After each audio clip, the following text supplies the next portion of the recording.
Right,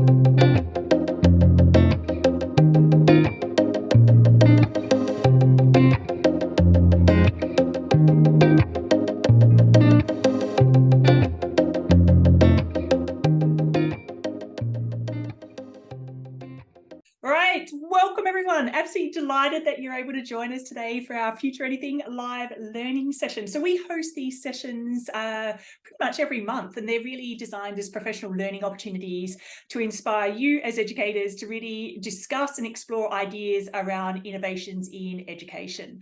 I would like to acknowledge that I'm joining you today from the lands of the Wurundjeri people here in Naarm, also known as Melbourne. And across Australia today, we meet on many different lands, and I would like to pay my respects to elders past and present, and to any First Nations people joining us today. If you have a moment, please do take the opportunity to pop into the chat the lands on which you are joining us from around Australia today in this virtual space. And also that chat function, if any questions come up for you today during our live learning session, please do add them into the chat, and where we can bring them into the conversation, we will.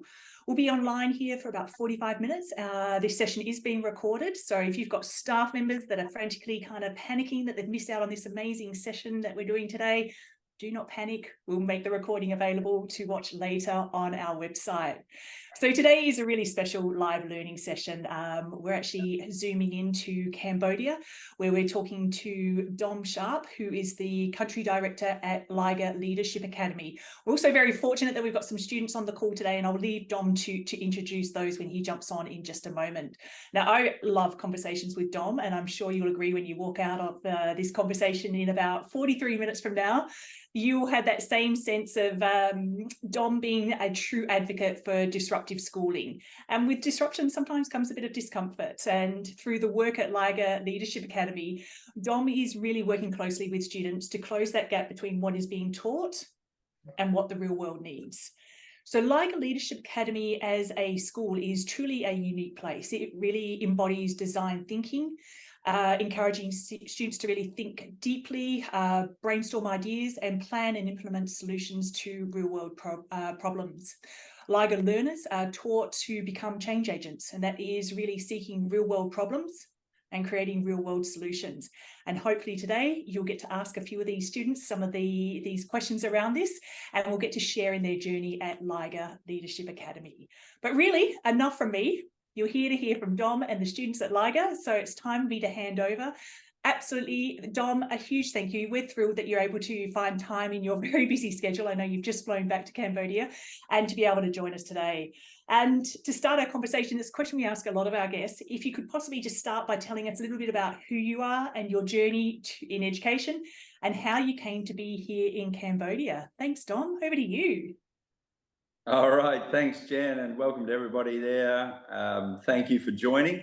I'm not sure how many of you will want to listen to the recording afterwards, but it's going to be there. So hopefully we all sort of engage in some good conversation. And all I can do is just tell you how we do things here and how we've been successful and how our relationship with the students and the country and education has changed many, many lives, and really is already changing the face of Cambodia in so many ways. So I don't normally like talking about myself, but okay, there's a little bit of a background. I'm born in Tasmania and lived there until I was 18, and then went over to the UK where my parents were born, Ireland and Scotland. So spent 27 years in the UK.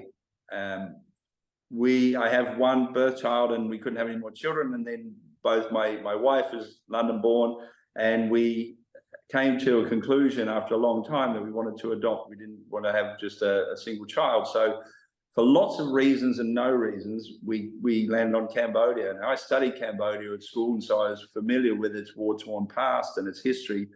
And it had just opened the doors for international adoption, which I know many people have opinions on that, and it's very easy to have opinions on something that is so complex, to understand. I can say hand on heart that it's the best thing that happened to us, and has certainly, happened to our daughter. And and then from that has come our time in Cambodia.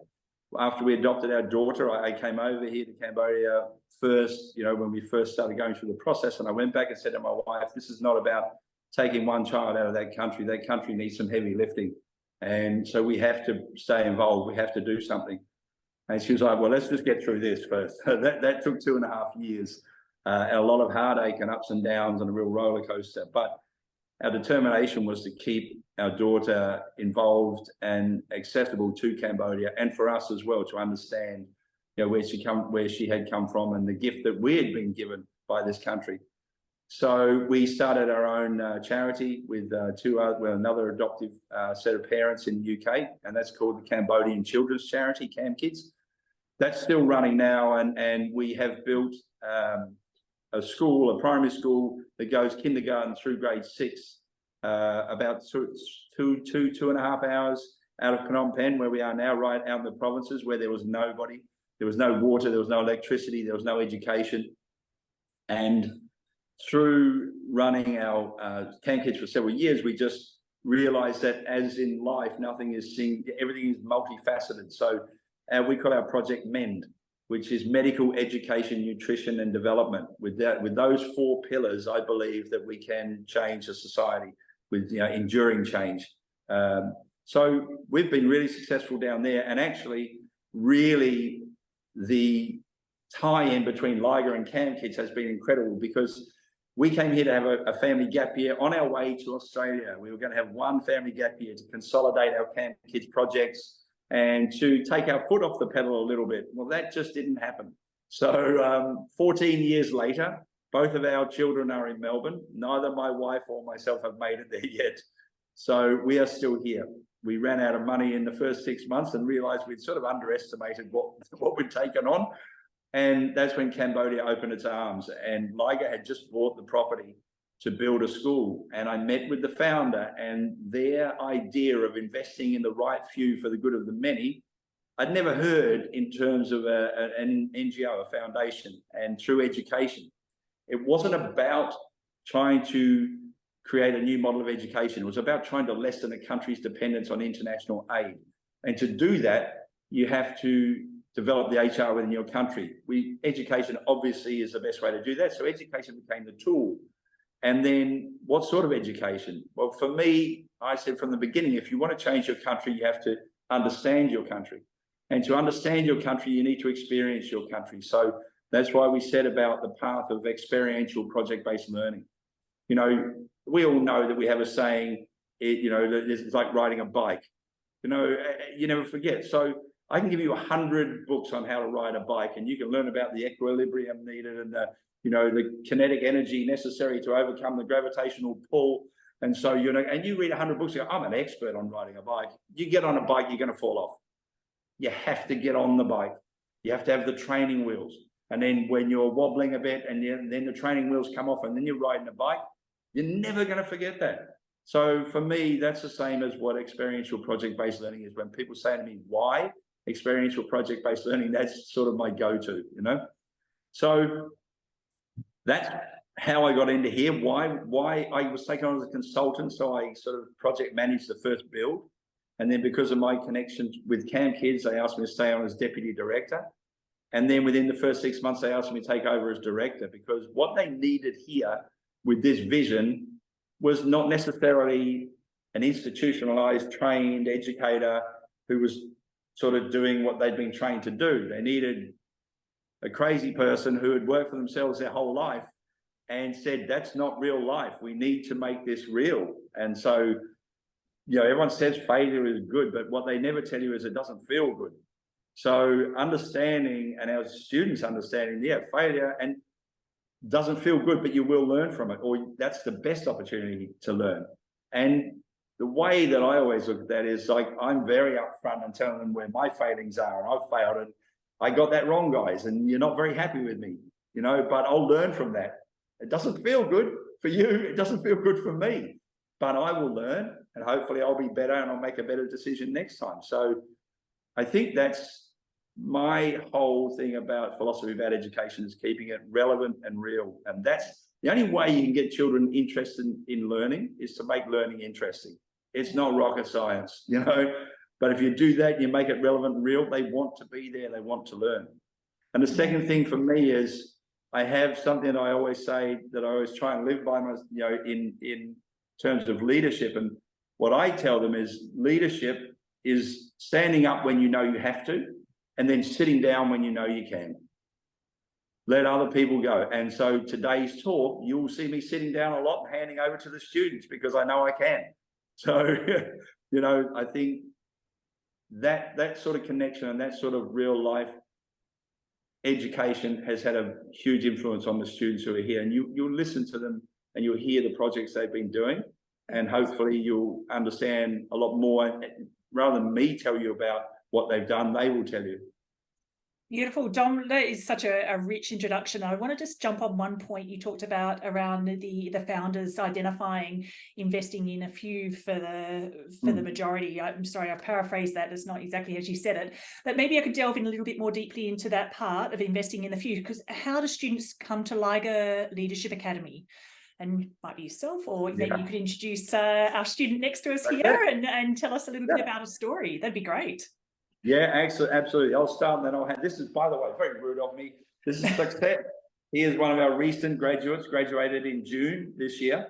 And he's in a pathway development year. We don't call it gap year. Like, it's a pathway development year. And if you're not developing your pathway, then you shouldn't be here. You wouldn't be here at Liger still.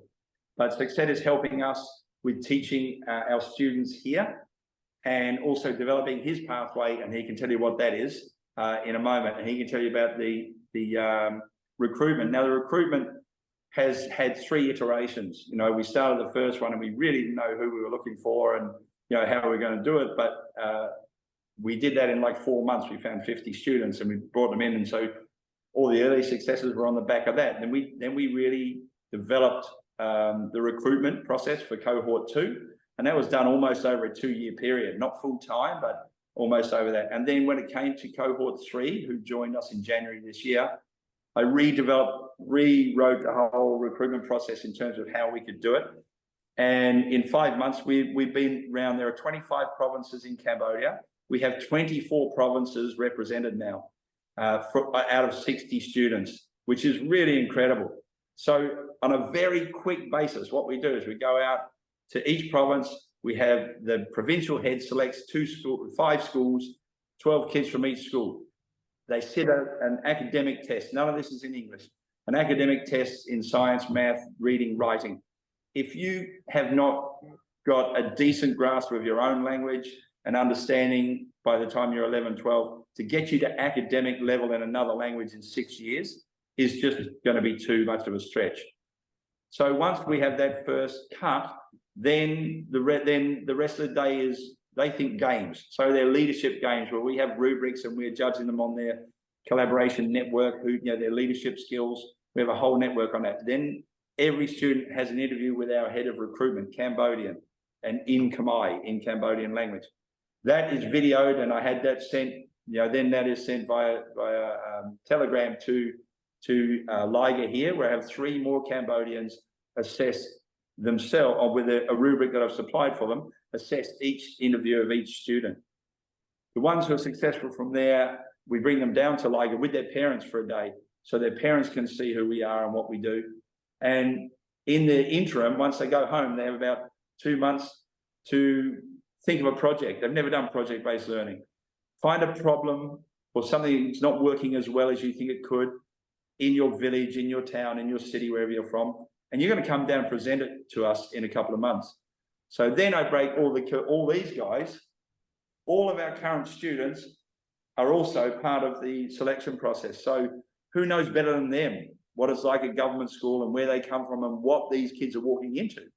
So I have them set up so the students, cohort 3, presented their projects to our current students and to a couple of staff in each room. And all of our students were given a rubric where they voted on, what they thought about this student. From there, there's one final interview, and then they're in. So then there's a social worker visit to the home, because what we're trying to do and what we said from the beginning is we're not only trying to find the right child, but we need to find the right family, who understand a long-term investment in their child. So I've just Done the whole recruitment process, mate. Sorry. Well, So- Saki, could we hear your story, maybe? Yeah, go. Well, hi again. My name is Asit. I came here when I was very young. The fact that I found out that Liger was recruiting in my province is quite like a funny event that happened, because I wasn't expecting this opportunity to come to me at all. My dad called me after I was playing, I think, football with my friends in the evening. And he said, hey, son, like there's this school that came to our province and they're looking for some kids to test out their academic excellence and also maybe some leadership skills. And they want to recruit these students to study in their school, and they will give you scholarship. Are you interested? And I said, yes.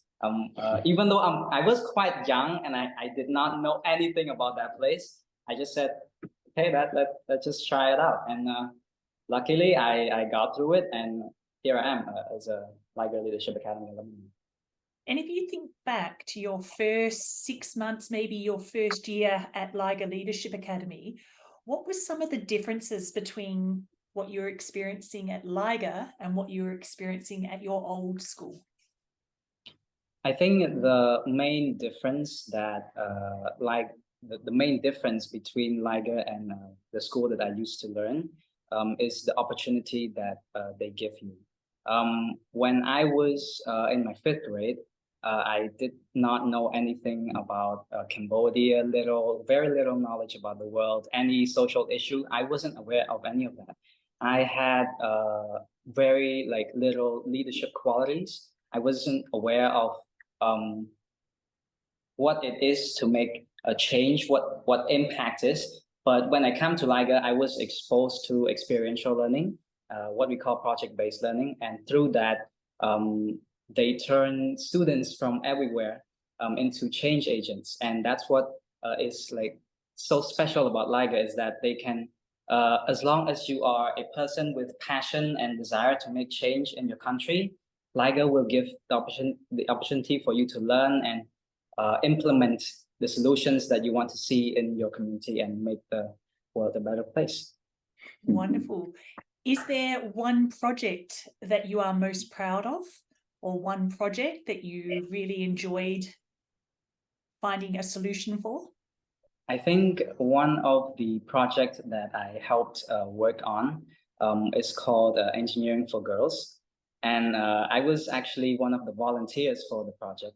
And what we did is we go out to different provinces in Cambodia, and just with our desire to share our engineering knowledge or our experience in that field, we hosted workshops with girls in government schools around Cambodia.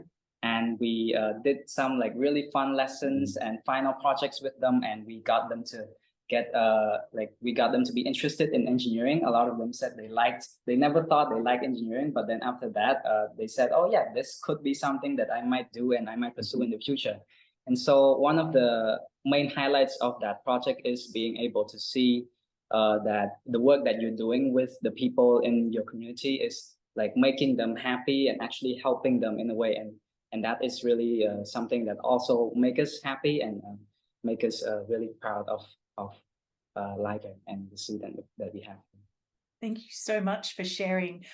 Dom, I do want to ask a question around building the capacity of the young people. So you have these young children and young students, young people that come into Liger Leadership Academy, the experiential learning. How do you build the capacity and the skills of those people in those first few months with Liger Leadership to have the confidence to be able to undertake a different type of schooling or approach to schooling? Yeah, that's a really good question. Look, I think it's all about environment, and we all know, children model behavior. So you can there are so many schools I've been to where they talk about certain things and the words are all there. But if the staff aren't engaged, the students won't be engaged. If you don't believe it, they won't believe it. So it really is about us being all in and sort of, look, I just had, our social worker just said something to me about an hour ago. their diplomas, the students who have just graduated in June, are now back and signed by the minister. And I was just saying, incidentally, we're the only school in the country whose diploma the minister signs personally. So he signs those. So the parents are coming to pick them up now, or the alumni are coming to pick them up. And one of our alumni's dad's called up, and he was just, she said he never really talked to me much. He's just, I love Liger, I love Liger. But she said he was on the phone for 40 minutes and he was just crying. And she was like, what? And he said, because we have just had 12 students from this cohort have gone to the US all on scholarship. We had 12 apply for university scholarships in the US. All 12 were accepted. So we had 4 accepted applied and accepted in Indonesia. We had 3 who applied, 4 who applied and got accepted in Turkey.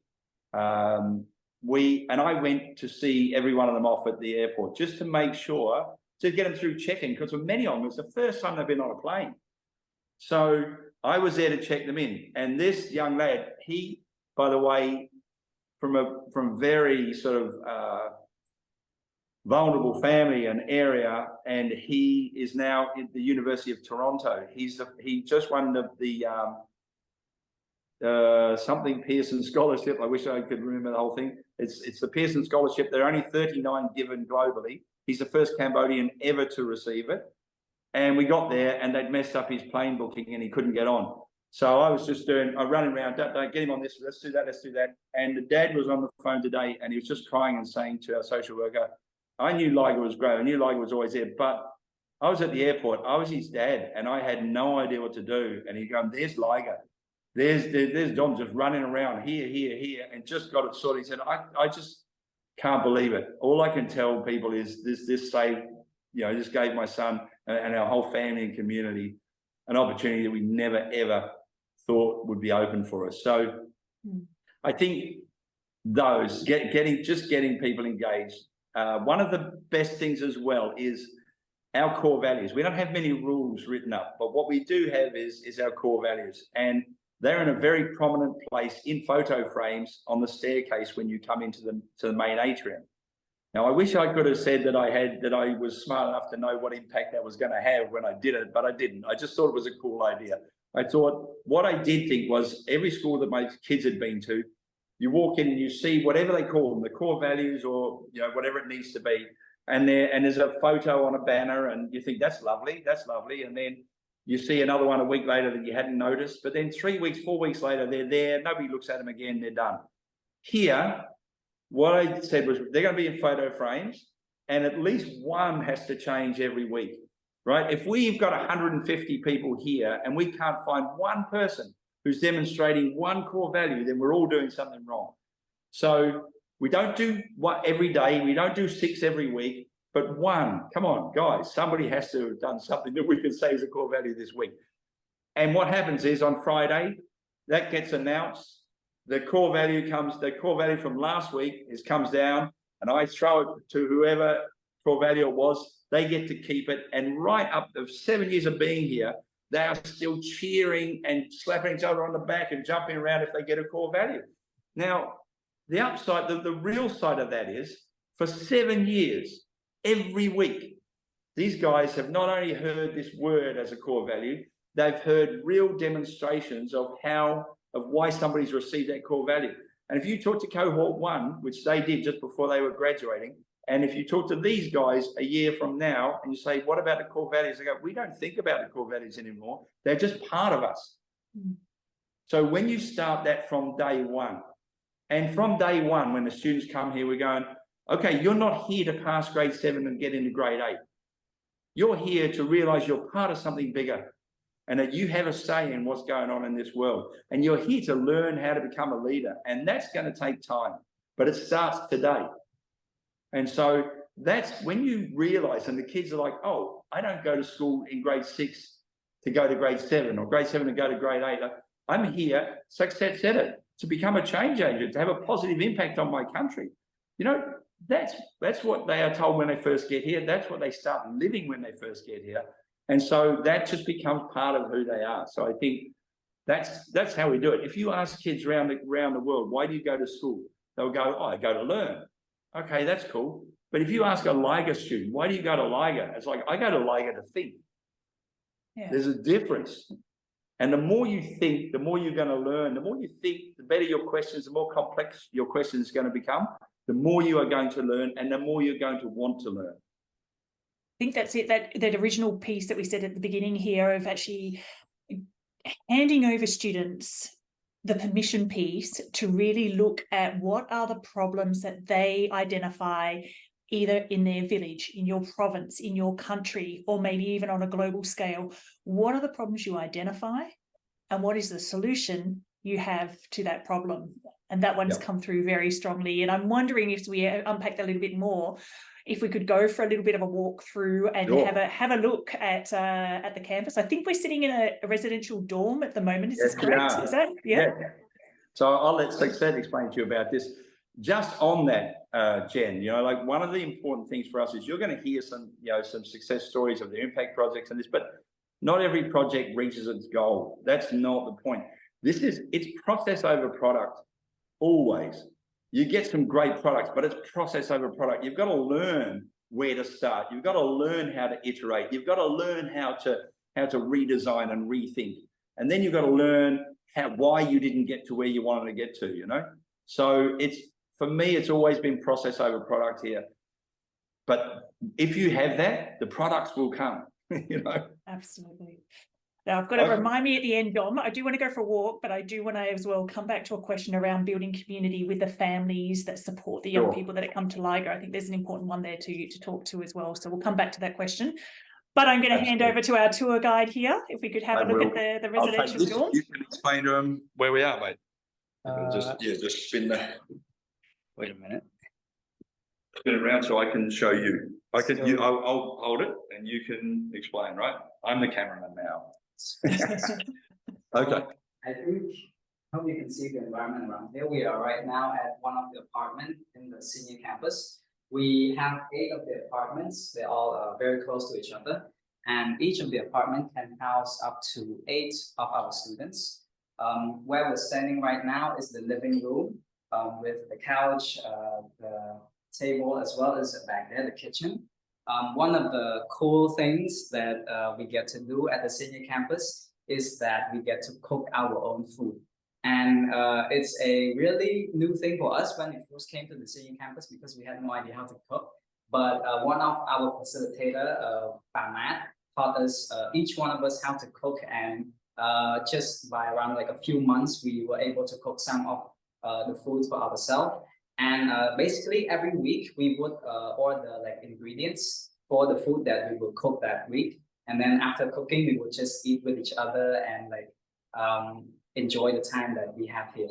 Apart from the cooking, we also do chores at our house. We work together and each one of us is responsible for a different part of the house to clean. And we try our best to keep them clean.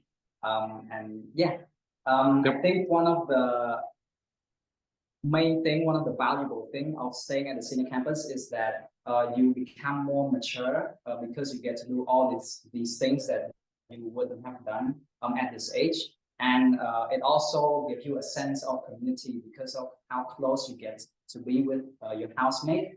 And at the same time, they will feel like a family, like brothers and sisters too. So that's something special. Perfect, mate. Can you remember what you cooked for MasterChef? What your house cooked? My house was cooking crab benedicts. I think the other entree was duck, and the dessert was I think creme brulee. Creme brulee, yeah. And how was the duck prepared? Because it's not just duck, right? Can you remember or not? It was fried. Yeah. And like it was added with some like sauce and.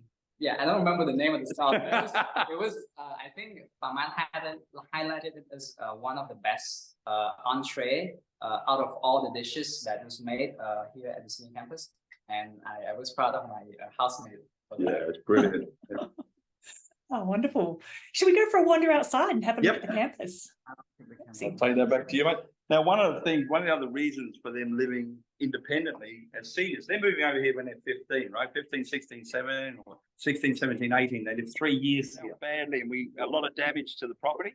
And so last 2 years ago, last year.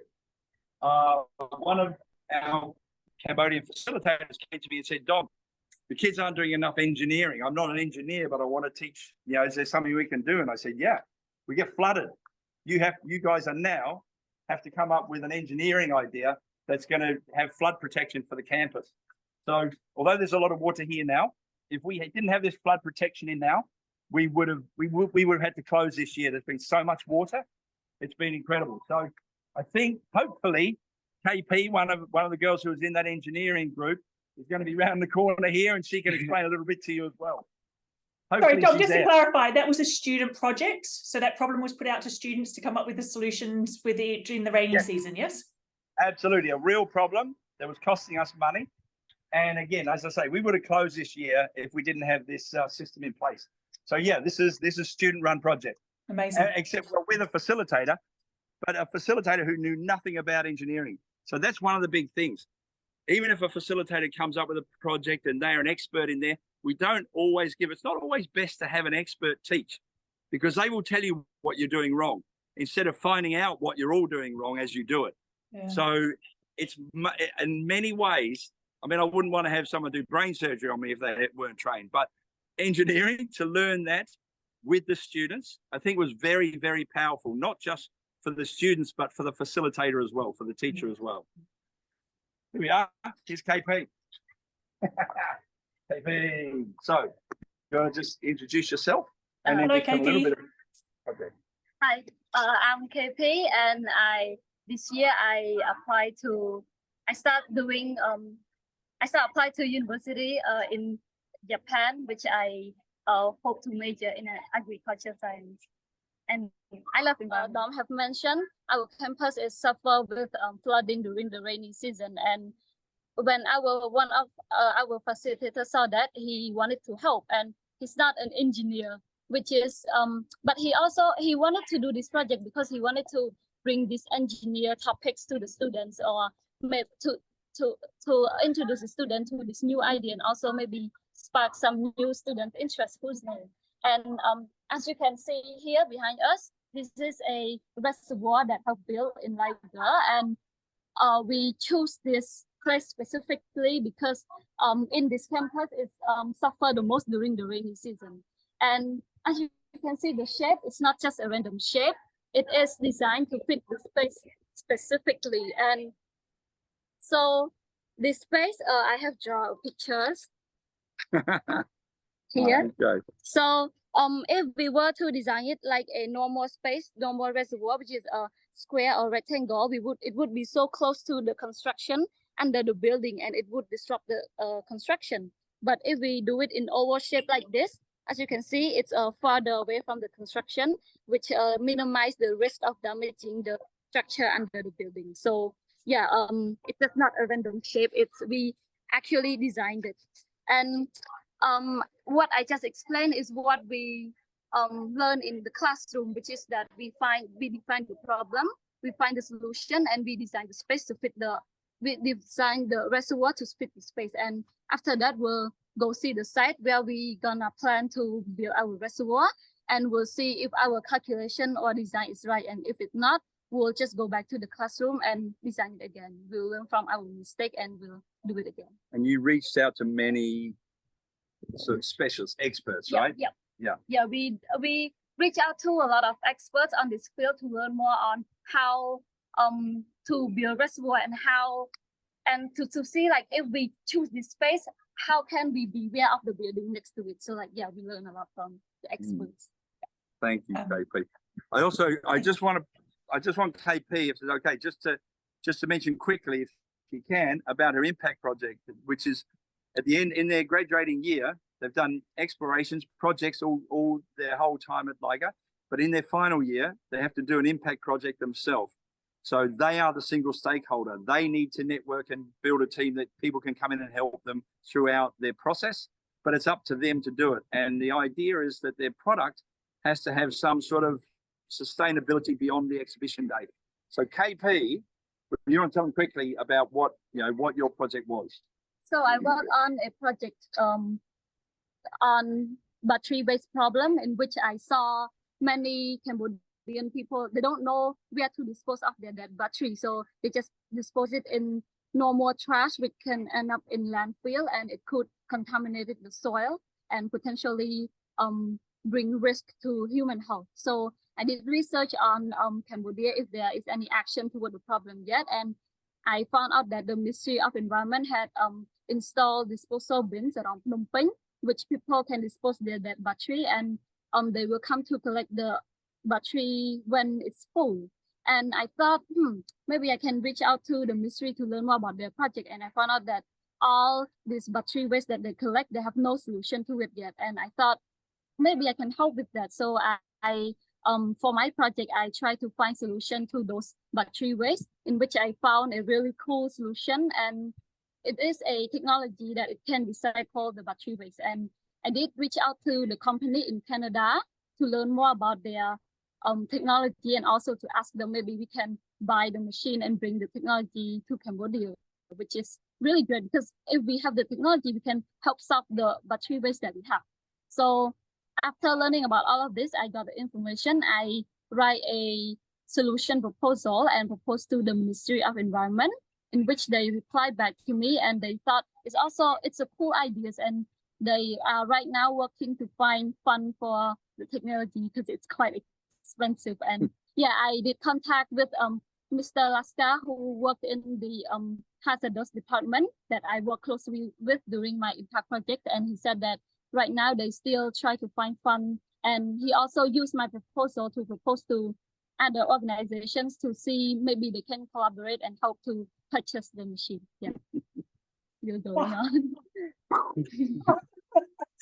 Like a million questions, JT, but I'm looking at the time as well. That, could I just say, hand on heart, I've just so enjoyed your sharing of both those projects, your impact project and the engineering to the floods that you were facing at Liger Leadership Academy. Thank you so much. You're so articulate and just such a joy to have on the screen. So thank you. Thank you. I hope you enjoy. Thanks, KP. Thanks, darling. So when KP was pitching her impact project, I want to give you the actual words she said. That I went to the ministry, said, "What do you got these batteries, but you have nothing to do with it." And they go, "Yeah," and the government said, "Yeah, we don't know what to do." And she said, "That's where I come in." You got a 16-year-old son. That's where I come in. I'm going to help the government out here. And now the Ministry of Environment is looking at her proposal, trying to get funding for her proposal. And just for us to understand her journey there, Dom. So JP, if we go back 2 or 3 years ago, can you tell us just briefly her journey to this point? Actually, I'm really glad you asked that, Jen, because literally, I would say maybe 3 years or maybe 4 years before they graduated, we just finished an assembly. We were walking down the stairs, and KP just came out and said, "Dom, I know that we keep talking about being change agents and how it's, but I don't know if I am. I don't know. I'm not sure. How am I going to do that?" That was that girl. Like, fast forward and listen to that girl now. By the way, she's also just returned from Liger, New Zealand, where she was there teaching New Zealand kids project-based learning. Wow. She knows what it is to be, but she didn't know. 4 years ago, she was like, "I don't know about this. I just don't know if I am." And then 4 years later, you tell her now she's not a change agent. And it leads back to something we were talking about just off camera. A lot of and what you talked about right at the beginning, a lot of your young people that come to the academy, to Liger, don't speak English. Or I'd say they all don't speak English. Yeah. Is that correct? Not all, because a lot of and especially now with this cohort, a lot of Phnom Penh, and the government is now making English, brought English into the government curriculum. So at least they have some exposure, but you know what it's like as well. Like, who have you got to teach it? And so, practice doesn't make perfect. Practice makes permanent. So if you practice something wrong, you'll always do it wrong. So I think it's a lot of the kids don't have. How much English did you have when you came? What? Did you have much English when you started? No. None. Nope. Right. So Success, you heard him talking to you. He had no English when he came to Liger. Yeah. And just hearing them both speak so articulate and so passionate, what an amazing journey. It has been amazing. We're sort of the main building now. This is our clinic where the nurse is. We have a nurse on campus all the time, around the offices. And I think if it's okay, Jen, if we've got time for another student to talk about their project, me and Leah was going to talk about the chainsaw tree. We would love that. And that'd be a beautiful way to kind of finish off our session today as well. So Perfect. I was hoping we'd get to the tree. Good. Good. Me and Leah, you're on. Thank you. This is me and Leah. You want to introduce yourself? Hi, so I'm Millie and I'm one of the alumni here at Liger. I just graduated in June. Congratulations. So we'll wander down and show you the tree. So if you just talk while we're going down, just give a little bit of background about the chainsaw tree, because as we wander down. Have you explained? No, I haven't said anything. It's all you. What impact it is. Yeah, I've told them what impact project is. Yeah. So now that you know what an impact project is, mine was actually the chainsaw tree, which we'll see in a few seconds. And it's basically a metallic structure that is built from a confiscated chainsaw. And right here on campus, we have a 3-meter tall chainsaw tree. But my impact project was actually to build a bigger and better one in Mandogiri, which is a northeastern province of Cambodia. And it's also where all the confiscated chainsaws are located. So over there, there's like a 10-meter chainsaw tree, but now we're just going to see a smaller version of it, which is right here on campus. And so are we seeing a tree made out of chainsaws? This is what we're getting ready for? Yes. And now I'm just introducing to you on like what it is and like what was the idea behind it. So basically the goal of creating this chainsaw tree is to create like a symbol basically of global deforestation, because it's kind of ironic to think about like you're building a tree out of the very material that is used to cut down the trees. So that's kind of like the message we're trying to convey to like the audience. And okay, so I think here's the yeah, you can go closer and get a good shot, mate. So yeah. Here we are. This is chainsaw tree number 1. So just go, yeah, you might have to go up the hill a little bit, mate. You okay? Can you see that on the screen? Oh wow, it's just coming to focus then. Now on this one as well, we made a hollow out in the middle and we planted vines in there to sort of demonstrate the constant struggle of man versus nature and to see who was going to win. So the tree, I mean, the vines have grown out hugely right now, so they're doing pretty well. That is insane. Wow. How tall is that, Dom? That's about 3 meters, okay? But the one that me and Leah has just finished, got permission for, and built up in Mondulkiri in the northern province is 10 meters high. Wow. Now, Dom, if I'm correct, wasn't there a book? This is ringing a bell here, something around the chainsaw tree. Go on, Leah. A book and then maybe an animated film as well. Yeah. So this is actually not just my impact project. It's basically like an ongoing campaign and project that almost every Liger student has been involved in. So basically, we also created this like science fiction short novel in Khmer that is about the chainsaw tree, and it basically explains what the chainsaw tree is, and we kind of make it into this science fiction so that like even the younger generation can enjoy and understand the essence of it, which is like about global deforestation and hopes for reforestation. And to make it, we are also planning to create an animated version of it. And I think there was a team of students who worked with like Hollywood directors last year, and I think they're now in the process of like potentially creating an animated version of the book itself. So there's a lot going on in the work to promote this, to talk about global deforestation and what we can do about it. Yeah. Okay, that is truly inspiring. I'll follow up with you later, Dom. Yep. One of the things about Liger is, we don't just find a problem if you're not part of the solution. The old adage, right? So we are not just raising awareness about deforestation, but one of our other projects was solely based around reforestation, and they planted 10,000 trees with about 90 different government schools last year. So the whole point was, this is the issue, but this is what we've got to do something practical about it. So a very sensitive issue in the country, but it's how we teach our students how to approach those sensitive issues. They write permission letters, not us, to their government. They know the mechanics. of how their country works. And if you know that, you know how to change it. So it just works really well. And telling them we are also planting 10,000 trees. Guess what? A month ago, the Ministry of Environment just donated another 5,000 trees to us, so we go and plant them at more schools.